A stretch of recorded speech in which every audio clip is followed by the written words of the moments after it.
दिल्ली में बीजेपी के राष्ट्रीय अध्यक्ष जेपी नड्डा के घर पर अहम बैठक हुई। बैठक में गृह मंत्री अमित शाह, रक्षा मंत्री राजनाथ सिंह, संगठन महामंत्री बीएल संतोष और यूपी के मुख्यमंत्री योगी आदित्यनाथ शामिल हुए। बैठक में निकाय चुनाव और 2024 के लोकसभा चुनाव को लेकर मंथन हुआ है।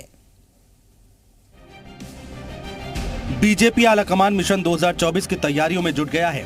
मिशन उत्तर प्रदेश को लेकर दिल्ली में बीजेपी के राष्ट्रीय अध्यक्ष जेपी नड्डा के आवास पर एक उच्च स्तरीय और महत्वपूर्ण बैठक हुई।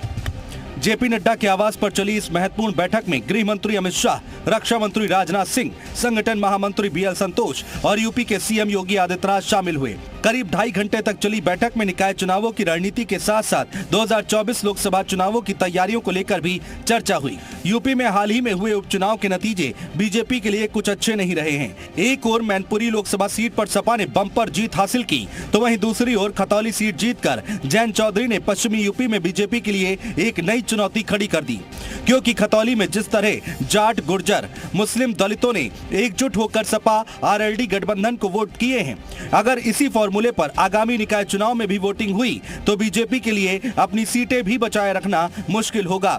अगर निकाय चुनाव में भी पश्चिम में कमल नहीं खिला तो बीजेपी के लिए पश्चिम में मिशन 2024 की राह भी आसान नहीं होगी, क्योंकि कुछ हद तक निकाय चुनाव ही 2024 लोकसभा चुनाव की दशा और दिशा तय करेंगे।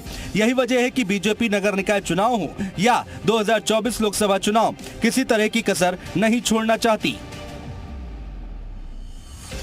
और एक पूरा का पूरा एक खाका तैयार किया गया है कि कैसे अब 1 साल में वहां जा करके और कैसे जाना है, मैदान में कैसे उतरना है, इन सभी चीज़ों को लेकर के ही पूरी एक तैयारी है। एक मिशन 80 के तहत यदि कहा जाए तो पूरा यूपी में काम कर रही है भाजपा। अब मिशन यूपी के तहत यहाँ पर एक अहम बैठक की गई है। कैमरामैन पीयूष के साथ राहुल मिश्रा, जी मीडिया, दिल्ली।